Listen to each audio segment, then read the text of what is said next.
আসসালামু আলাইকুম। প্রিয় দর্শক, আজ আপনাদেরকে আমি দুটো বিষয় নিয়ে কথা বলবো। দুই দেশের দুটো বিষয়, বাংলাদেশ এবং ভারত। আগে ভারতেরটা ছোট করে বলে নিই, পরে বাংলাদেশটা বলবো। ভারতের ঘটনা হলো, ভারতে গত কয়েকদিন ধরে, কয়েক সপ্তাহ ধরে একটা আন্দোলন চলছিল। তাদের ওই মেডিকেল ভর্তি পরীক্ষার প্রশ্নপত্র ফাঁস হওয়া নিয়ে এই আন্দোলন, দেশের যুবক শ্রেণী স্টুডেন্টরা আন্দোলন করেছিল এবং এই আন্দোলনের নেতৃত্বে ছিলেন নতুন গড়ে ওঠা ককরোচ জনতা পার্টি, মানে তেলাপোকা জনতা পার্টি। তারা এই আন্দোলনের নেতৃত্ব দিচ্ছিল এবং এই আন্দোলন ছোট থেকে ধীরে ধীরে বাড়তে বাড়তে পুরো ভারতে ছড়িয়ে যায় এবং তাদের বেশ কয়েকটা দাবি ছিল, 3 দফা দাবি ছিল, কিন্তু সরকার কিছু মেনেছিল, কিছু মানেনি। কিন্তু তাদের প্রধান যে দাবিটা ছিল, শিক্ষামন্ত্রীর পদত্যাগ করতে হবে। এবং ভারতের শিক্ষামন্ত্রী, এটা সরকার যারা ছিল তারা তাদের পদত্যাগ করতে দেবেন না, পদত্যাগ করবেন না, এ ধরনের একটা গোয়ার্তমি। এবং এই গোয়ার্তমিতে শেষ পর্যন্ত আমাদের মোদী সরকারের যিনি প্রধানমন্ত্রী নরেন্দ্র মোদী, উনি গতকাল গভীর রাতে একটা ভিডিও বার্তা মধ্যে দিয়েছিলেন যে ওনারা একটা মিটিং করবেন, সব ব্যবস্থা করবেন এবং যা যা অনিয়ম হয়েছে দূর করবেন বলেছিলেন। কিন্তু তাতে আন্দোলন থামেনি। শেষ পর্যন্ত তাদের শিক্ষামন্ত্রী ধর্মেন্দ্র প্রধান আজ শনিবার উনি নিজে থেকে পদত্যাগ করেছেন এবং পদত্যাগ করার পর তাদের আন্দোলনেরও সমাপ্তি ঘটেছে।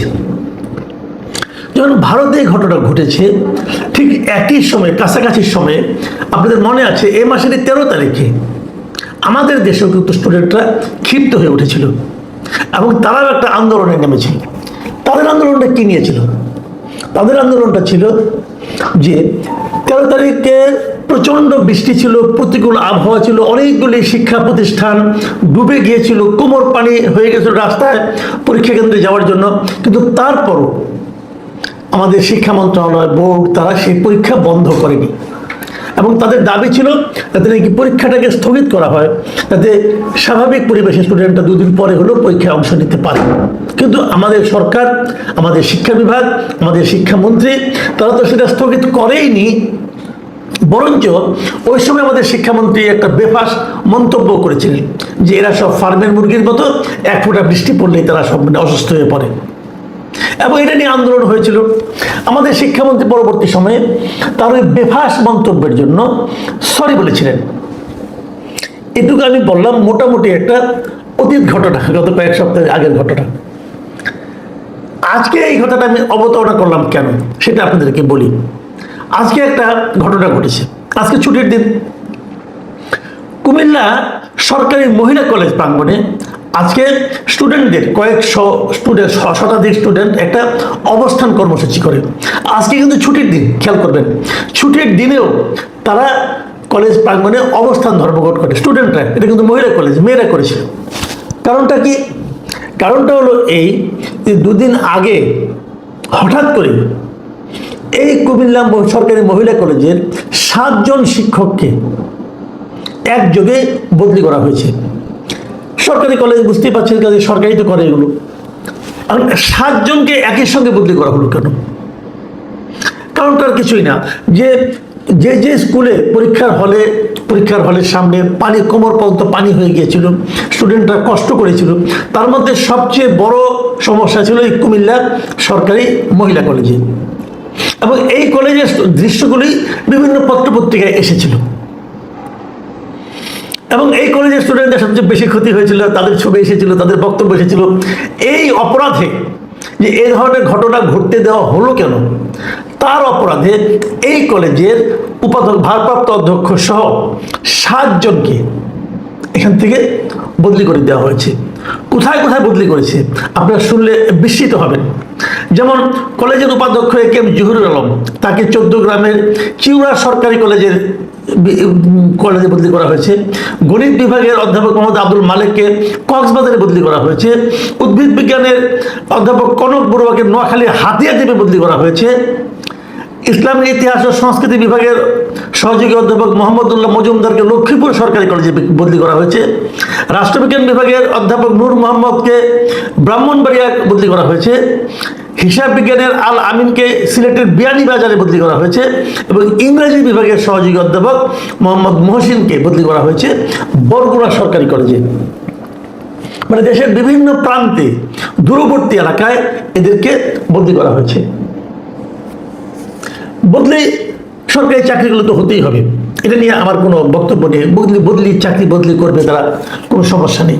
কিন্তু যখন একযোগে 7 জনকে পানিশমেন্ট ট্রান্সফার করা হয়, এই বদলিগুলি যে পানিশমেন্ট ট্রান্সফার, এটা নিয়ে যারা বদলি হয়েছেন তাদের মধ্যে আমার মনে হয় না যারা সরকারি চাকরি বুঝেন এবং যারা এই জায়গাগুলিকে চেনেন তারা সবাই মানবেন যে এগুলি পানিশমেন্ট ট্রান্সফার।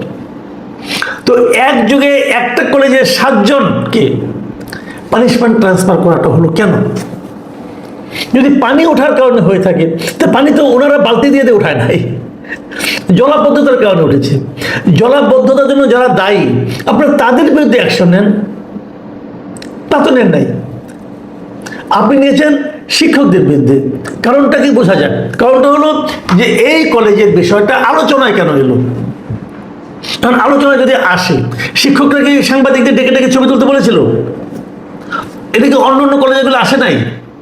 তো আপনারা একজনকে শাস্তি দিয়ে পুরো কমিউনিটিকে বুঝিয়ে দিচ্ছেন যে এই ধরনের ঘটনা যদি আগামীতে ঘটে তাহলে তোমাদেরকে বিরুদ্ধে এই ধরনের ব্যবস্থা নেওয়া হবে। আচ্ছা, ধরলাম তারা বুঝলো, বুঝার পর কি হবে? বুঝার পর কি আর পানি উঠবে না? বুঝার পর কি এই ধরনের ঘটনা ঘটবে না? যদি স্টুডেন্টরা কষ্টে পড়ে যায়, যদি কোমর পানি ডিঙিয়ে একটা স্টুডেন্টকে ভেজা কাপড়ে 3 ঘন্টার পরীক্ষায় বসতে হয়, তো সেটা কি ওখানকার শিক্ষকরা যদি এই জন্য সমবেদনা প্রকাশ করে, এটা কি শিক্ষকদের দোষ? হিসাবটা এইভাবে আপনারা ভাবেন একবার। তার মানে হলো যে তোমাদেরকে আমরা মারবো, তোমাদেরকে আমরা কষ্ট দিব, তোমাদের জীবনকে আমরা দুর্বিষহ করে তুলবো, কিন্তু তোমরা কোনো আওয়াজ করতে পারবে না, তোমরা কোনো শব্দ করতে পারবে না। একবার শব্দ করেছো তো আমরা ধারাবাহিকভাবে শাস্তি শুরু করেছি। শাস্তি দিতে হলে আপনি নিজেকে দেন, ওনার নিজের শাস্তি দেখুন। একটা জিনিস আমি বলি, ককরোচ জনতা পার্টি যে আন্দোলনটা ছিল ভারতে, সেই আন্দোলনের প্রেক্ষিতে একদম শুরুর দিকেই কিন্তু ভারতের শিক্ষামন্ত্রী তিনি স্বীকার করেছিলেন, ধর্মেন্দ্র প্রধান তিনি স্বীকার করেছিলেন, দায় স্বীকার করেছিলেন যেটা আমার দায়, আমার ভুল। কিন্তু দায় স্বীকারের পরেও আন্দোলন কিন্তু থামেনি। কারণটা হলো কি, দায় স্বীকারটাই কিন্তু যথেষ্ট নয়। যদি কেউ ভুল করেন, যদি কেউ অপরাধ করেন, যদি এর কারণে কারো ক্ষতি হয়, তার জন্য তার বিপরীতে আপনি বলেন সরি, সরি কোনো সমাধান নয়। অপরাধের সাজা হতে হবে। সেই সাজা ককরোচ জনতা পার্টির যারা কর্মী ছিল, যুবক ছিল, ইয়াং ছিল, স্টুডেন্ট ছিল, তারা সেই সাজার জন্য আন্দোলন করেছে এবং সেই সাজাটা হয়েছে। ধর্মেন্দ্র প্রধানকে পদত্যাগ করতে হয়েছে। তো আমাদের এখানে কি হলো? এত এত ছাত্র যাদের অনেকে অসুস্থ হয়ে পড়েছে। ভাবেন একটা জিনিস, এইচএসসি পরীক্ষা যদি ঠিকঠাক মতো না হয়, একটা স্টুডেন্টের কিন্তু জীবনটাই কিন্তু ওখানে শেষ হয়ে গেল, কারণ তার জীবনের গতিপথটাই চেঞ্জ হয়ে যাবে। সেরকম একটা গুরুত্বপূর্ণ বিষয়কে এত ছেলে খেলার মতো করে করা। ওই দিন বৃষ্টি হয়েছে, কোমর পর্যন্ত পানি হয়েছে, এই জিনিসটা সরকারের সবাই জানে। উনি ভেবেছেন এবং ওনাকে নাকি আবহাওয়া দপ্তরে কে কে বলেছেন যে কালকে বৃষ্টি হবে না, সেটা শুনে উনি পরীক্ষা হবে বলে ঘোষণা দিয়েছেন। কেন? উনি কি তখনই ঘোষণা দিয়ে বলতে পারতেন না যে ঠিক আছে পরীক্ষা আজকে হবে না? নিজের কাজটা আমাদের শিক্ষামন্ত্রী ঠিকভাবে করতে পারেননি, কিন্তু এর জন্য ভোগান্তির শিকার হচ্ছে গিয়ে স্টুডেন্টরা, যারা ওই দিন ভিজেছে, কষ্ট করেছে তারা, এবং ভোগান্তির শিকার হচ্ছে শিক্ষকরা, যাদেরকে এখন পানিশমেন্ট ট্রান্সফার করা হচ্ছে। দেখুন, এখানেই শেষ না। আমি যে ঘটনাটুকু বলি, আমি ঘটনাটা আসলে কিছুই এখনো বলিনি, আমি কেবল শিরোনামটুকু পড়েছি, ঘটনাটার পটভূমিটা বর্ণনা করেছি। ঘটনা যেটা হয়েছে যে সেদিন আজকে যখন স্টুডেন্টরা কলেজের সামনে অবস্থান নিচ্ছিল, তখন একজন শিক্ষক মোহাম্মদ মহসিন তিনি সেখানে এসে স্টুডেন্টদেরকে বলেন যে তোমরা দয়া করে অবস্থান ধর্মঘটটা তুলে নাও, তোমরা তুলে না নিলে আমাদের ক্ষতি হবে। ভাবুন অসহায়ত্বের মাত্রাটা। এক পর্যায়ে এই ভদ্রলোক স্টুডেন্টদের কাছে হাত জোর করে করজোরে বলেন, আমি পড়ে শোনাই ওনারা কি বলেছেন। উনি বলেছেন যে সরকারি চাকরি করি, আমার বদলি হয়েছে, তোমরা আন্দোলন করে আমার চাকরিটা খাইও না, আমি পরিবার নিয়ে না খেয়ে মরবো, তোমরা আমার সাথে আসো, আমার চাকরিটা থাকবে না। দেখুন ভীতিটা কোন পর্যায়ে পৌঁছেছে। স্টুডেন্টরা আন্দোলন করতেছে, শিক্ষকরা ভয় পাচ্ছে, যাদের বিরুদ্ধে পানিশমেন্ট ট্রান্সফার করা হয়েছে যাদেরকে, তারা ভয় পাচ্ছে এবার না তাদের চাকরিটাই চলে যায়। মানে শিক্ষকদের উপর সরকার এবং আমলাদের যে কি ভয়ঙ্কর নিবর্তনমূলক আচরণ, সেটা কিন্তু আমরা এখান থেকে বুঝতে পাই। একটা শিক্ষক যদি এতটা ভয়ের মধ্যে থাকেন, তিনি কিভাবে শিক্ষা দিবেন স্টুডেন্টদেরকে? কি শিক্ষা দিবেন উনি?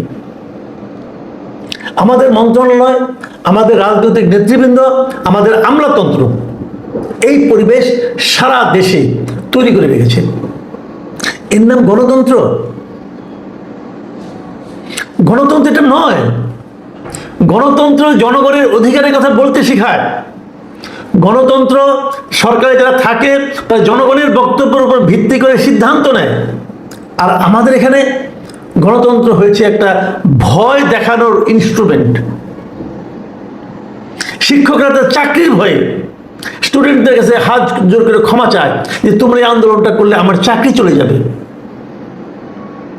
স্টুডেন্টদের বক্তব্য শুনলাম, তারা বলছে যে এর মধ্যে অনেক ভালো ভালো শিক্ষক আছেন যারা নাকি আমাদের জন্য প্রয়োজন। ঠিক আছে, আপনি বদলি করবেন, 2-1 জনকে করেন, কিন্তু 1-7 জনকে যখন আপনি করেন তখন বোঝা যায় যে এটা আসলে এক ধরনের প্রতিহিংসামূলক বদলি। প্রতিহিংসাটা কোথায়? ওখানে এমন কিছু ঘটেছিল যে ঘটনার মাধ্যমে সারা দেশের মানুষ শিক্ষামন্ত্রী এবং শিক্ষা মন্ত্রণালয়ের কর্মকর্তাদের অযোগ্যতা তাদের কাছে পরিষ্কার হয়ে গিয়েছিল। সেই অযোগ্যতা তারা দূর করতে পারে নাই, এবং সেই অযোগ্যতা এখন ক্রোধে রূপান্তরিত হয়ে নিরীহ শিক্ষকদের পর চেপে বসেছে। প্রিয় দর্শক, আমরা এমন গণতন্ত্রের মধ্যে আছি, আমরা এমন মন্ত্রী এবং এমন আমলাদের মধ্যে আছি, এরা আমাদেরকে গণতন্ত্র শেখাচ্ছে। আমরা জানি না এর শেষ কোথায়।